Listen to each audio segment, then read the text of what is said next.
ಆಗಬೇಕು ಅಥವಾ ಆ ಒಂದು ಸರ್ವೆ ನಂಬರ್ಗೆ ಒಂದು ಡಾಕ್ಯುಮೆಂಟ್ ರೆಡಿ ಆಗಬೇಕು ಅಂತ ಹೇಳಿದ್ರೆ ನಿಮಗೆ 30 ಡೇ ನೋಟಿಸ್ ಇರುತ್ತೆ ಜಿನ್ಯೂನ್ಲಿ ಕೊಡ್ಬೇಕಾಗಿರುವಂಥದ್ದು. ಪ್ಲಸ್ ಅದರ ಹಿಂದೆ ನಿಮಗೆ ಯಾವ ರೀತಿಯಾದ ಆಯ್ತು ಒಂದು ಬದಲಾವಣೆ ಅನ್ನುವಂಥದ್ದು ನಿಮ್ಗೊಂದು ಕ್ಲಾರಿಫಿಕೇಶನ್ ಕೊಡಬೇಕಾಗುತ್ತೆ. ಅದಕ್ಕೆ ಸಪೋರ್ಟಿಂಗ್ ಡಾಕ್ಯುಮೆಂಟ್ಸ್ ಅದನ್ನ ನಾವು MR ಅಂಡ್ ಸೋ ಆನ್ ಅಂತ ಮಾತಾಡ್ತೀವಿ.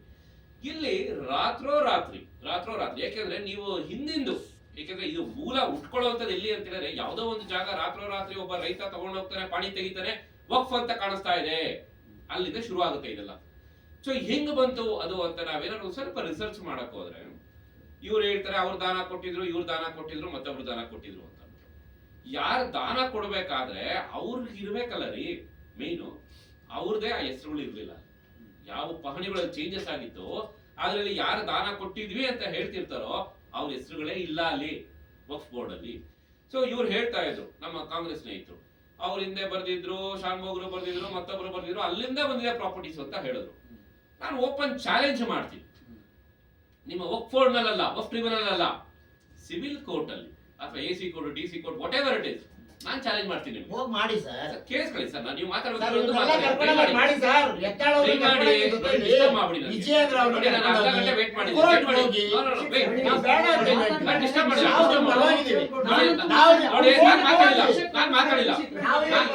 ನಾನು ಮಾತಾಡ್ಬೇಕಾದ್ರೆ ನಾನು ಡಿಸ್ಟರ್ಬ್ ಮಾಡಿಲ್ಲ.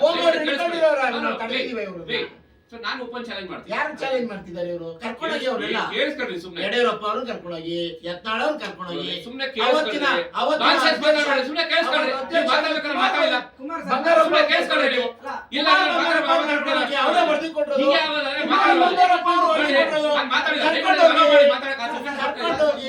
ಸ್ಟಾಪ್ ಮಾಡಿಸಿ ನೋಡಿ. ಓಪನ್ ಚಾಲೆಂಜ್ ಮಾಡಿ.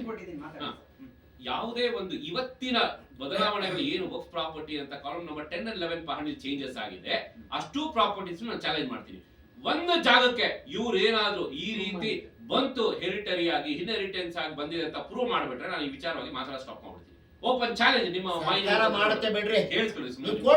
ಸೊ ಇಲ್ಲಿ ನಾನು ಹೇಳಕ್ ಬಯಸುವಂತದ್ದು, ಈ ಹಿಂದೆ ಯಾವುದು ನಿಮಗೆ ಕಾನೂನಾತ್ಮಕವಾಗಿ ವಕ್ಫ್ ಪ್ರಾಪರ್ಟಿ ಅಂತ ಇರುತ್ತೆ ಅದಕ್ಕೆ ಅವ್ರದೇ ಆದ ಜಸ್ಟಿಫಿಕೇಶನ್ ಕೊಡ್ಬೇಕಾಗುತ್ತೆ. ಯಾವ ಪರ್ಪಸ್ ತಗೊಂಡಿದ್ರು, ಅದು ಏನ್ ಆಗ್ತಾ ಇದೆ ಇವತ್ತು, ಅವರಲ್ಲೇ ಇರುವಂತವ್ರು ಯಾರ್ಯಾರು ನುಂಗಿದ್ದಾರೆ, ಅವರಲ್ಲೇ ಇರುವಂತವ್ರು ಅದನ್ನ ಏನೇನೆಲ್ಲ ಮಾಡ್ಕೊಂಡಾಗಿದೆ ಅಂತ ಅಂದ್ಬಿಟ್ಟು ಇಲ್ಲಿಗಲ್ ಏನೇನ್ ಆಕ್ಟಿವಿಟೀಸ್ ಆಗಿದೆ, ಲ್ಯಾಂಡ್ ಗ್ರಾಬಿಂಗ್ ಅನ್ನೋದು ಅದು ಬೇರೆ ಚರ್ಚೆ, ನಾನು ಮಾತಾಡಕ್ ಹೋಗಲ್ಲ.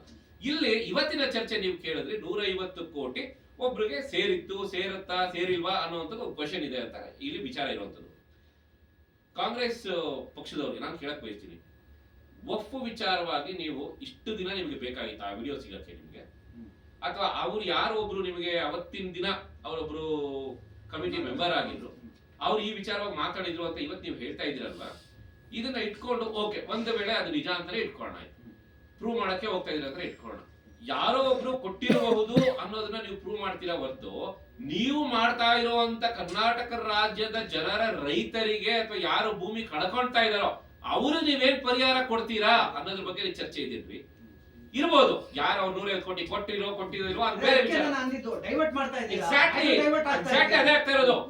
ಇವರು ಹೇಳಬೇಕಾಗಿರೋದು, ಸದನದಲ್ಲಿ ಉತ್ತರ ಕೊಡಬೇಕಾಗಿರೋದು, ವಕ್ಫ್ ವಿಚಾರವಾಗಿ ಏನ್ ಲ್ಯಾಂಡ್ ಗ್ರಾಬಿಂಗ್ ಆಗ್ತಾ ಇದೆ ಅದಕ್ಕೆ ಜಸ್ಟಿಫಿಕೇಶನ್ ಕೊಡಬೇಕು.